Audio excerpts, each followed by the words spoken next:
ಜೈ ಶ್ರೀಮಾತ. ರಸಿಲೋಮ ರುದಗ್ರವಧೆ ಎಂಬ 5ನೆಯ ಅಧ್ಯಾಯ.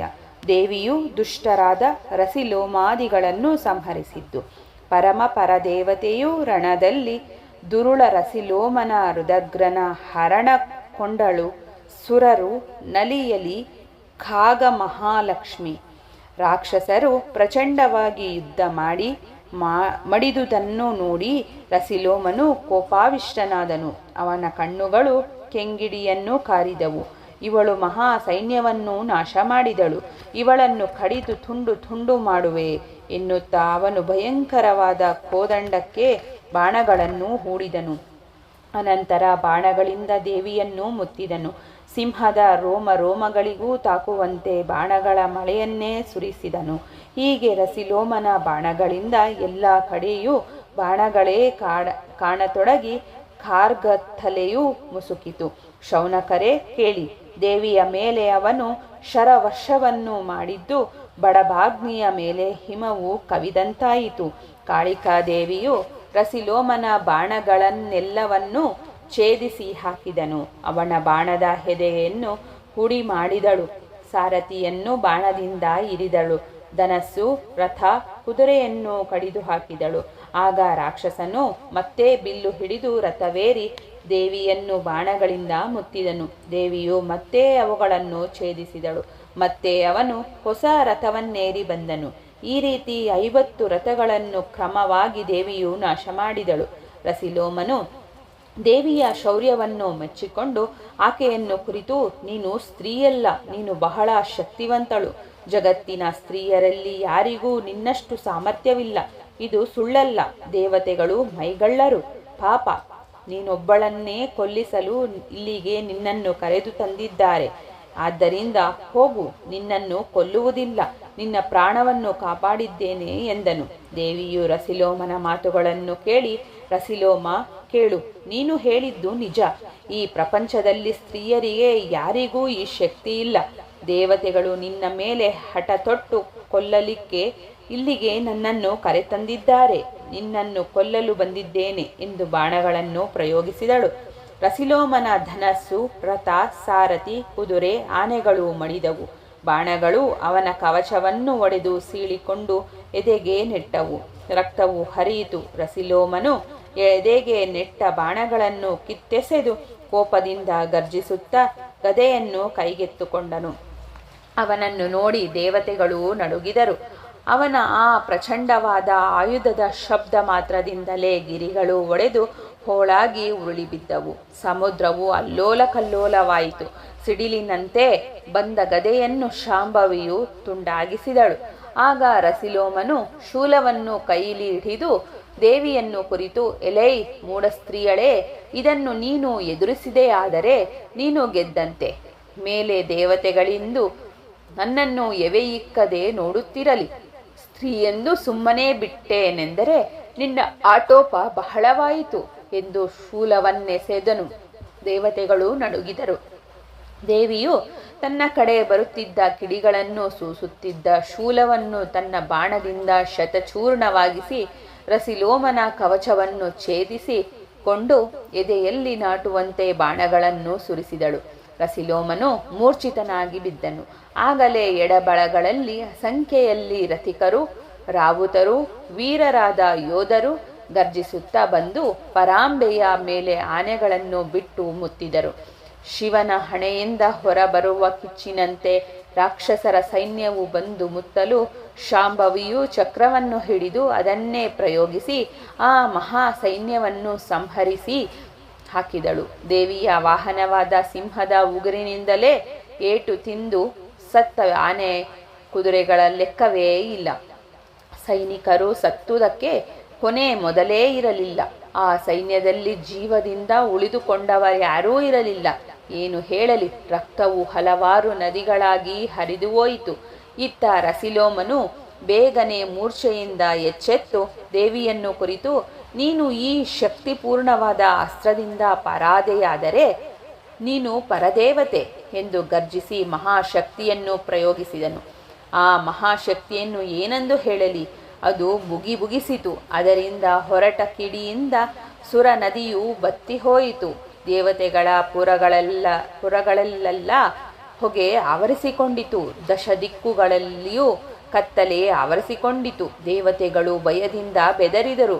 ಆಗ ಪರದೇವತೆಯಾದ ದೇವಿಯು ಈ ಎಲ್ಲ ಶಕ್ತಿಯನ್ನು ತಾನೇ ನಗುತ್ತಾ ತೆಗೆದುಕೊಂಡು ಮತ್ತೆ ಅದೇ ಶಕ್ತಿಯಿಂದ ರಾಕ್ಷಸನನ್ನು ಹೊಡೆದಳು. ಆ ಶಕ್ತಿಯು ಒಡನೆ ಅವನ ಎದೆಯನ್ನು ಕೊರೆದು ಮತ್ತೆ ಶಾಂಭವಿಯ ಕೊರಳೆಡೆಗೆ ಬಂದು ಮುತ್ತಿನ ಸರದಲ್ಲಿ ಪದಕವಾಗಿ ಶೋಭಿಸಿತು. ರಸಿಲೋಮನು ಭೂಮಿಯ ಮೇಲೆ ಸತ್ತು ಬಿದ್ದನು.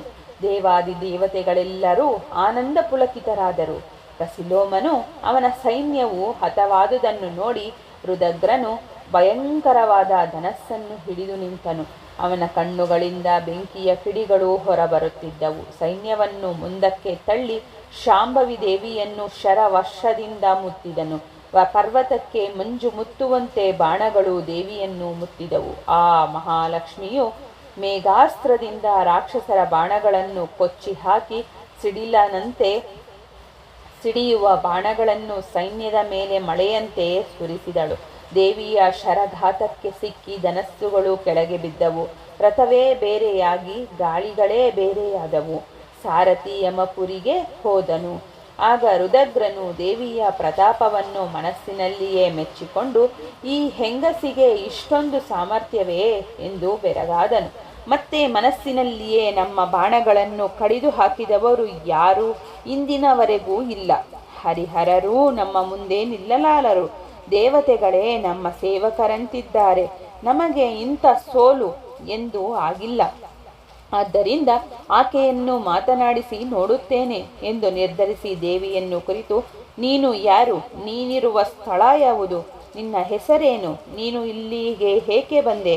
ನಿನಗೂ ದೇವತೆಗಳಿಗೂ ಯಾವ ರೀತಿ ಪರಿಚಯ ಉಂಟು? ಸೈನ್ಯವೆಲ್ಲವನ್ನು ಏಕೆ ಕೊಂದೆ ಎಂದು ಕೇಳಿದನು. ಅದಕ್ಕೆ ದೇವಿಯು, ರುದಗ್ರ, ಕೇಳು. ನೀನು ಕೇಳುವಾಗ ನಾನು ಹೇಳಬೇಕು. ನಾನಿರುವ ಸ್ಥಾನವೇ ನಿರ್ಗುಣವೆಂಬುದು. ನನ್ನ ಹೆಸರು ಮಹಾಲಕ್ಷ್ಮಿ ಎಂದು. ಈ ಬ್ರಹ್ಮಾಂಡವೆಲ್ಲವೂ ನನ್ನ ಲೀಲೆಯಿಂದ ಇರುತ್ತವೆ, ನಾಶವಾಗುತ್ತವೆ. ನಾನು ಕಲಾತೀತವಾದವಳು. ದೇವತೆಗಳು ನನ್ನ ಭೃತ್ಯರು, ಹರಿಹರಾದಿಗಳು ನಾನು ಹೆತ್ತ ಪುತ್ರರು. ನಿಮ್ಮ ಉಪದ್ರವವನ್ನು ಸಹಿಸಲಾರದೆ ಅವರೆಲ್ಲರೂ ನನ್ನನ್ನು ಪ್ರಾರ್ಥಿಸಿದ್ದರಿಂದ ನಾನು ಬಂದೆ. ನಾನು ಮಹಿಷಾಸುರನ ವಂಶಕ್ಕೆ ಮೃತ್ಯವೆಂದು ತಿಳಿ ಎಂದು ನುಡಿದು ಅವನ ಮೇಲೆ ಬಾಣವನ್ನು ಪ್ರಯೋಗಿಸಿದಳು. ರುದಗ್ರನು ಆಗ ನಕ್ಕು, ಸ್ತ್ರೀಯೇ, ಸರಿಯಾದ ಮಾತನ್ನಾಡಿದೆ. ಈ 3 ಲೋಕಗಳಿಗೂ ಮಹಿಷಾಸುರನೇ ದೇವನಲ್ಲದೆ ಬೇರೆ ದೇವರಿರುವರೇ? ನಮಗೆ ತ್ರಿದಶರೇ ಒಕ್ಕಲಾದರು. ಹರಿಹರರ ಸೊಕ್ಕನ್ನೇ ಮುರಿದೆವು. ಅವರನ್ನು ಹಿಂದೆ ಬಿಟ್ಟು ನೀನು ಬಂದೆಯೇ ಎಂದು ನುಡಿದು ದೇವಿಯ ಮೇಲೆ ಬಾಣಗಳನ್ನು ಬಿಟ್ಟನು. ಆಗ ದೇವಿಯು ರುದಗ್ರನ ಬಾಣಗಳನ್ನು ಪಿನಾಕಾಸ್ತ್ರದಿಂದ ಕಡಿದು ಹಾಕಿದಳು. ದೇವಿಯ ಶರಗಳು ಬೆಂಕಿಯನ್ನು ಉಗುಳುತ್ತಾ ಹಾರಿದವು. ಅವುಗಳನ್ನು ತಡೆಯುವವರು ಯಾರು? ಆನೆಗಳು ಸುತ್ತಿ ಬಿದ್ದವು. ರುದಗ್ರನ ಸಾರಥಿಯು ಯಮಪುರಿಗೆ ನಡೆದನು. ಇವೆಲ್ಲವನ್ನು ನೋಡಿ ರುದಗ್ರನ ಕೋಪ ಮೆರೆಮೀರಿತು. ಕಣ್ಣುಗಳು ಬೆಂಕಿಯ ಕಿಡಿಗಳನ್ನು ಗುಳಿದವು. ಕಿವಿ ಮೂಗುಗಳಿಂದ ಹೊಗೆ ಹೊರಬಂದಿತ್ತು. ದೇಹವೆಲ್ಲವೂ ಬೆಂಕಿಯಂತೆ ಉರಿಯಿತು. ರಾಕ್ಷಸನ ಆ ರೌದ್ರತ್ವವು ಮಹಾಪ್ರಳಯದಲ್ಲಿ ದಹಿಸುವ ರುದ್ರನ ರೌದ್ರನಂತೆ ಇದ್ದು ಅವನು ಶೂಲಕ್ಕೆ ಕೈಯಿಟ್ಟನು. ರುದಗ್ರನು ಶೂಲವನ್ನು ಎತ್ತಿದ ಒಡನೆಯೇ ದೇವತಾ ಸಮೂಹವು ಚೆಲ್ಲಾಪಿಲ್ಲಿಯಾಯಿತು. ಎಲ್ಲ ಕಡೆಗೂ ಜ್ವಾಲೆಯು ಹರಡಿ ದಿಕ್ಕುಗಳನ್ನು ವ್ಯಾಪಿಸಿಕೊಂಡಿತು. ಆಗ ದೇವತೆಗಳು, ಇನ್ನು ಶಾಂಭವಿಯು ಜಯಿಸುವುದು ಸುಳ್ಳು, ನಾವು ಇನ್ನು ರಾಕ್ಷಸರಿಂದ ಮಾಡಿದಂತೆಯೇ ಎಂದು ಭೀತರಾಗಿ ಓಡಿದರು. ದೇವಿಯು ರಾಕ್ಷಸನ ಶೂಲದ ದರ್ಪವನ್ನು ದೇವತೆಗಳಿಗೆ ಅದರಿಂದಾದ ಭಯವನ್ನು ನೋಡಿ ದೇವತೆಗಳಿಗೆ ಹೆದರಬೇಡಿರೆಂದು ಅಭಯ ಕೊಟ್ಟು ಪ್ರಚಂಡವಾದ ತನ್ನ ಶೂಲದಿಂದ ರಾಕ್ಷಸನ ಹಸ್ತವನ್ನು ತುಂಡರಿಸಿದಳು. ಆಗ ಶೂಲದ ಅಲಗು ದೇವತೆಗಳ ಕಡೆಗೆ ಹಾರಿ ನಡೆದು ಅವರನ್ನು ಅಟ್ಟಿಸಿಕೊಂಡು ಹೋಯಿತು. ಅದನ್ನು ಕಂಡು ದೇವಿಯು ಒಡನೆ ಶೂಲದ ಅಲಗನ್ನು ಮುರಿದು ಹಾಕಿ ರಾಕ್ಷಸರ ಸೈನ್ಯವನ್ನು ಇರಿದು ಹಾಕಿದಳು. ಇದರಿಂದ ರಾಕ್ಷಸನಿಗೆ ಕೋಪವು ಇನ್ನೂ ಹೆಚ್ಚಾಗಿ ಅವನು ಸಂಮೋಹನಾಸ್ತ್ರವನ್ನು ಹಿಡಿದನು. ಆ ಭಯಂಕರವನ್ನು ಏನೆಂದು ಹೇಳಲಿ? ರುದಗ್ರನು ಸಂಮೋಹನಾಸ್ತ್ರವನ್ನು ಹಿಡಿದು ದೇವಿಯನ್ನು ಕುರಿತು, ಎಲೈ ಸ್ತ್ರೀಯೇ, ನೀನು ಈ ಶರವನ್ನು ಎದುರಿಸಿ ನಿಂತೆಯಾದರೆ ನೀನು ಲೋಕವನ್ನು ಪಾಲಿಸುವುದು ದಿಟ. ಲೋಕಕ್ಕೆಲ್ಲ ದೇವರು ಹೌದು, ಜೊತೆಗೆ ದೇವತೆಗಳು ನಿನ್ನ ಭೃತ್ಯರೆಂಬುದು ಸತ್ಯ. ಅಲ್ಲದೆ ನೀನು ಮಹಿಷನ ಸೈನ್ಯವನ್ನು ಸೀಳಿ ಹಾಕುವುದು ಸತ್ಯ ಎಂದು ನುಡಿದು ಶರವನ್ನು ಪ್ರಯೋಗಿಸಿದನು. ಆ ಬಾಣ ಪ್ರಯೋಗವಾಗುತ್ತಲೇ ರಾಕ್ಷಸರು ನಿಂತಲ್ಲೇ ಮಲಗಿದರು. ಆನೆ, ಕುದುರೆ, ಸಾರಥಿ, ಮಹಾವೀರರಾದಿ ರಥಿಕರು ಎಲ್ಲರೂ ನಿದ್ರಾವಶರಾದರು. ರುದಗ್ರನಿಗೆ ಆಶ್ಚರ್ಯವಾಯಿತು. ಅವನು ಮನಸ್ಸಿನಲ್ಲಿಯೇ, ಈಕೆ ಯಾವ ರೂಪಿನ ಸ್ತ್ರೀಯೋ, ಈಕೆಯನ್ನು ನಾವು ಮಲಗಿಸಬೇಕೆಂದು ಬಾಣವನ್ನು ಬಿಟ್ಟರೆ ನಮ್ಮ ಸೈನ್ಯವೇ ನಿದ್ರೆಗೊಳಗಾಯಿತು. ಇನ್ನು ಮತ್ತೆ ಎಳೆದು ಬಿಟ್ಟರೆ ಏನಾಗುವುದೋ ಎಂದು ಯೋಚಿಸಿ ಶರವನ್ನು ಹಿಂದಕ್ಕೆ ಕರೆಸಿಕೊಂಡನು. ನಂದಿಯೇ ಕೇಳು, ಸ್ವಯಂ ಮೋಹಿನಿಯಾದ ದೇವಿಯನ್ನು ಮೋಹಿಸುವೆನೆಂದರೆ ಯಾರಿಂದ ತಾನೇ ಸಾಧ್ಯವಾದೀತು? ಸಂಮೋಹನಾಸ್ತ್ರವು ಅಂದು ದೇವಿಗೆ ಹೆದರಿ ರಾಕ್ಷಸನು ಹಿಂತೆಗೆದುಕೊಂಡು ಅನಂತರ ರಾಕ್ಷಸರಿಗೆ ನಿದ್ರೆ ಹೋಗಿ ಎಚ್ಚರ ಉಂಟಾಗಿ ಎದ್ದರು. ರುದಗ್ರನು ಬಹಳ ಕೋಪದಿಂದ ಅಸಂಖ್ಯಾತ ಬಾಣಗಳನ್ನು ಹೂಡಿ ಗಹಗಹಿಸಿ ನಗುತ್ತಾ, ಶಾಂಭವಿ ಕೇಳು, ಈ ಶರವು ಹರಿಹರನನ್ನು, ದೇವತೆಗಳನ್ನು, ಜಗತ್ತನ್ನು ಸುಟ್ಟು ಬೂದಿ ಮಾಡುತ್ತದೆ. ಇದನ್ನು ನೀನು ಗೆದ್ದೆ ಎಂದರೆ ನೀನು ಮಹಾಪರಬ್ರಹ್ಮವೆಂಬುದು ದಿಟ ಎಂದು ನುಡಿದು ಶರವನ್ನು ಹೂಡಿದನು. ರುದಗ್ರನು ಶಾಂಭವ ಶರವನ್ನು ಹೂಡಿದೊಡನೆಯೇ ಶತಕೋಟಿ ಸಂಖ್ಯೆಯಲ್ಲಿ ರುದಗ್ರರು, ಮಹಿಷಾಸುರರು ಅಷ್ಟೇ ಸಂಖ್ಯೆಯಲ್ಲಿ ಕಾಡು ಕೋಣಗಳು, ವೃಕ್ಷಗಳು, ಹುಲಿಗಳು, ಸಿಂಹ, ಶರಭ, ಭೂತಗಳು ಹುಟ್ಟಿಕೊಂಡು ಜಗತ್ತನ್ನೇ ವ್ಯಾಪಿಸಿದಂತೆ ತೋರಿಬಂದವು. ಈ ಉತ್ಪಾತವನ್ನು ನೋಡಿ ದೇವತೆಗಳು ಹೆದರಿ, ನಮ್ಮ ಬುದ್ಧಿ ಮಂದವಾಯಿತು. ಈ ಪ್ರಚಂಡ ಶರವನ್ನು ದೇವಿಯು ಜಯಿಸಿದರೆ ನಮಗೆ ಉಳಿಗಾಲ, ಇಲ್ಲದಿದ್ದರೆ ಈ ರಾಕ್ಷಸರೆಲ್ಲರೂ ಸೇರಿ ನಮ್ಮ ಪ್ರಾಣವನ್ನೇ ಹಿಂಡಿ ಹಾಕುವರು ಎಂದು ಓಡಿದರು. ಆಗ ದೇವಿಯು ಹಾ ಎಂದು ಅಬ್ಬರಿಸಿ ಸರಳನ್ನು ಮಂತ್ರಿಸಿ ಬಿಡಲು ರಾಕ್ಷಸರು ಸರ್ವ ಮಹಿಷಾಸುರಾದಿಗಳು ಮಾಯವಾದರು. ಆ ಶರವು ನಿರ್ಮಾಯೆಯಲ್ಲಿ ಅಡಗಿ ಹೋಯಿತು. ದೇವಿಯೇ ಸ್ವಯಂ ಶಾಂಭವಿ, ಮಾಯೆಯಲ್ಲವೇ ಅದು ಯಾರ ಮೇಲೆ ಪ್ರಯೋಗಿಸಬೇಕು ಎಂಬ ಅರಿವಿಲ್ಲದ ರಾಕ್ಷಸರು ಜ್ಞಾನಿಗಳಲ್ಲವೇ? ಶಾಂಭವ ಶರವು ಈ ರೀತಿ ಮುಗಿದು ಹೋಗಲು ರಾಕ್ಷಸನು ಕೋಪದಿಂದ ಗದೆಯನ್ನು ತೆಗೆದುಕೊಂಡನು. ದೇವಿಯು ಒಡನೆ ತನ್ನ ಶರದಿಂದ ಅವನ ತಲೆಯನ್ನು ಕತ್ತರಿಸಿ ಹಾಕಿದಳು. ರುದಗ್ರನ ಶಿರವು ಬೊಬ್ಬೆ ಹಾಕಲು ಗದೆಯನ್ನು ಹಿಡಿದ ಮುಂಡವು ಹೋರಾಡಿತು. ಖಡ್ಗ ಹಿಡಿಯಿತು. ಸಿಂಹವನ್ನೇ ಕಟ್ಟಿ ಹಾಕಿ ಶಾಂಭವಿಯ ಮೇಲೆ ಅಸಂಖ್ಯಾತ ಬಾಣಗಳನ್ನು ಬಿಟ್ಟಿತು. ಸ್ವಯಂ ದೇವಿಯೇ ಅವನನ್ನು ವೀರನೆಂದು ಹೊಗಳಿದಳು. ಅನಂತರ ರುದಗ್ರನ ಮುಂಡವು ಭೂಮಿಯ ಮೇಲೆ ಬಿದ್ದಿತು. ರಥಿಕಾರಾದಿ ಯೋಧರು ಮಡಿದರು. ಅಕ್ಷೋಹಿಣಿಗಳೆಲ್ಲ ನಾಶವಾದವು.